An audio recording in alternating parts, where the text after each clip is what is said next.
Welcome to our channel. आज का कहानी शुरू करने से पहले जल्दी से बेल आइकन को दबाकर हमारे चैनल को सब्सक्राइब कर दीजिए और नए नए कहानी देखने का मजा लीजिए।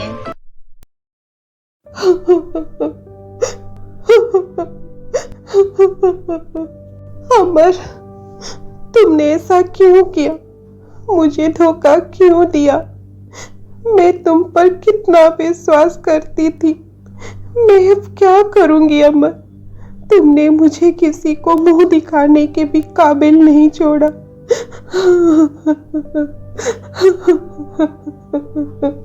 उस दिन रात को जोरों की बारिश होने लगती है कि नदी में बाढ़ आ जाती है, जिसकी वजह से प्राची और बहुत सारे लोग बाढ़ में बह जाते हैं। उधर अमर जब घर आता है तब साधना उसे पूछती है, अमर, प्राची कौन है? प्राची? तुम उसके बारे में कैसे जानती हो? अरे, तुम प्राची के नाम सुनकर इतने टेंशन में क्यों आ गए? अगर तुम्हें प्राची के बारे में नहीं बतानी है तो मत बताओ। तुम पहले बोलो कि तुम प्राची को कैसे जानती हो? मैं किसी प्राची को जानती नहीं हूँ। आज तुम माँ जी को लेकर जब हॉस्पिटल गए थे तब तुम्हारी मोबाइल पर प्राची का कॉल आया था। बातों बातों पे मैंने उसे बोल दिया कि मैं तुम्हारी पत्नी हूँ। ये बात सुनकर वो रोने लगी और फोन काट दी। अमर, सच सच बोलो, ये प्राची कौन है? प्राची एक ऐसी अभागी लड़की है। अगर माँ की तबीयत खराब नहीं होता और अगर माँ तुम्हें इस घर की बहू बनाने की जिद नहीं की होती तो आज तुम्हारी जगह पर वो यहाँ होती। और एक बात है, प्राची मेरे बच्चे की माँ बनने वाली है।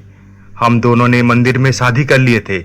जब मैं यहाँ माँ को देखने आ रहा था तब मैं उसे वादा किया था कि बहुत जल्दी मैं माँ पापा को उसके बारे में बताकर उसे यहाँ इस घर पे ले आऊंगा। वो मेरे आने की राह देख रही होगी और मैं किस मुंह से उसके पास जाऊं? जिस मुंह से तुम प्राची से वादा किए थे उस मुंह से जाकर तुम प्राची को सब कुछ सच सच बताकर उसे इस घर में लेकर आ जाओ। माँ को वादा करके अगर तुम मुझे शादी कर पाए तो प्राची को दिया हुआ वादा तुम कैसे टाल सकते हो? इसलिए अमर, तुम प्राची को दिया हुआ अपना वादा पूरा करो। साधना, ये तुम क्या कह रही हो? मैं सही कह रही हूँ अमर, मैं तुम्हारी पत्नी हूँ। अगर तुम मेरी वजह से किसी को अपना दिया हुआ वादा पूरा नहीं कर पाए तो तुमसे ज्यादा दुख मुझे होगा। इसलिए तुम प्राची को दिया हुआ अपना वादा पूरा करो। तुम उसे कल सुबह जाकर यहाँ हमारे घर ले आओ। मैं पापा जी और माँ जी को समझा दूंगी। वो दोनों तुम्हें कुछ नहीं कहेंगे। तुम देखना, प्राची आने के बाद हम दोनों सौतन की तरह नहीं, दो सहेली की तरह रहेंगे। साधना, सच में तुम महान हो। तुमने मेरी सारी चिंता हल कर दी। उसके अगले दिन अमर प्राची को लेने जाता है। तब उसे पता चलता है कि प्राची और कुछ लोग नदी की बाढ़ में बह चुके हैं। ये बात सुनकर अमर फुट फुट कर रोने लगता है और घर वापस आ जाता है। अमर, तुम आ गए? काफी लेट हो गया। माँ जी और पापा जी डॉक्टर अंकल के घर गए हैं। मैंने उन्हें प्राची के बारे में अभी तक कुछ नहीं बताया है। हम उन्हें सरप्राइज देंगे। ऐसे प्राची कहाँ है? तुम उसे बाहर छोड़कर आए हो क्या? बोलो ना अमर, तुम इस तरह चुप क्यों हो? अच्छा, मैं अब समझी। प्राची तुम पर नाराज है क्या? सब कुछ जानने के बाद वो तुम पर गुस्सा हो गई ना? तुम चिंता मत करो, कल तुम मुझे उसके पास ले जाना। मैं उसे समझाऊंगी। मैं उसे तुम्हारी तरफ से माफी मांगूंगी। देखना, वो यहाँ आने के लिए मान जाएगी। साधना, प्राची अब इस दुनिया में नहीं रही। कल रात की तेज बारिश में नदी की बाढ़ में वो बह गई। ये बात मुझे उसकी पड़ोसी ने बताया। अपने आप को संभालो अमर, सब ठीक हो जाएगा। देखते ही देखते दिन बीतता जाता है। अमर अब प्रताप ठाकुर का बिजनेस संभालने लगता है। ये देखकर विक्रम और माला गुस्सा हो जाते हैं।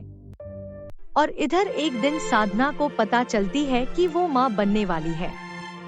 वो खुश हो जाती है और ये बात अमर को बताती है। अमर ये बात जानकर खुशी से अपनी माँ पापा को बताता है। ये बात सुनकर प्रताप और गायत्री बहुत खुश हो जाते हैं। उन्हें खुशी देखकर विक्रम और माला गुस्से से आग बगुला हो जाते हैं। विक्रम, इस तरह हाथ पर हाथ रखकर बैठने से कुछ नहीं होगा। हमें कुछ ना कुछ करना होगा। चाचा जी की दौलत पाने के लिए, वरना उनका वंश और कुल दीपक ऐसे ही बढ़ता जाएगा और हम दोनों यूं ही देखते रह जाएंगे। नहीं माला नहीं, मैं ऐसा होने नहीं दूंगा। प्रताप ठाकुर का कुल दीपक पैदा होने से पहले मैं उसे मार डालूंगा। ना रहेगी बांस और ना ही बजेगी बांसुरी। लेकिन कैसे?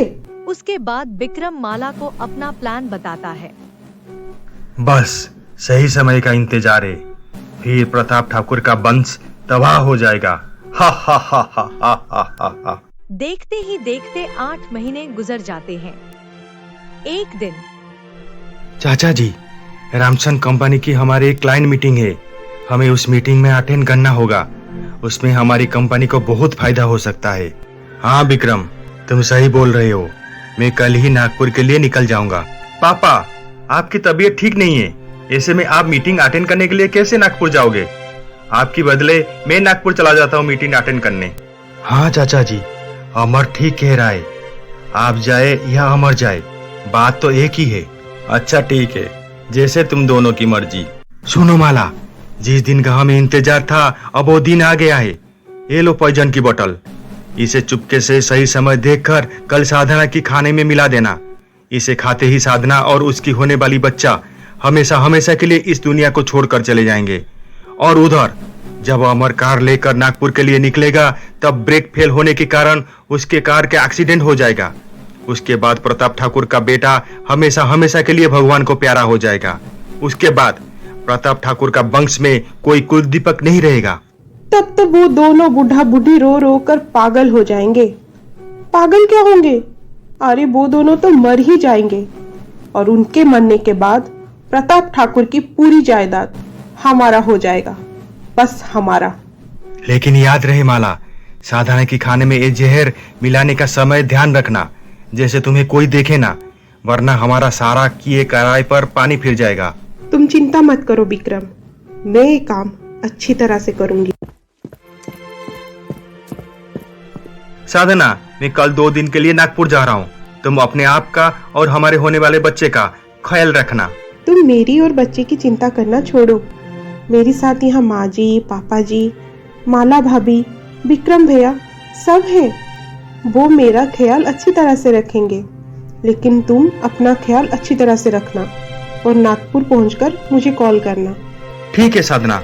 उसके अगले दिन अमर कार लेकर नागपुर के लिए निकल पड़ता है और इधर माला चोरी छुपकर साधना की खाने में जहर मिला देती है और चुपके से वहाँ से चली जाती है। अब आगे क्या होने वाला है, जानने के लिए देखिए हमारा अगला एपिसोड।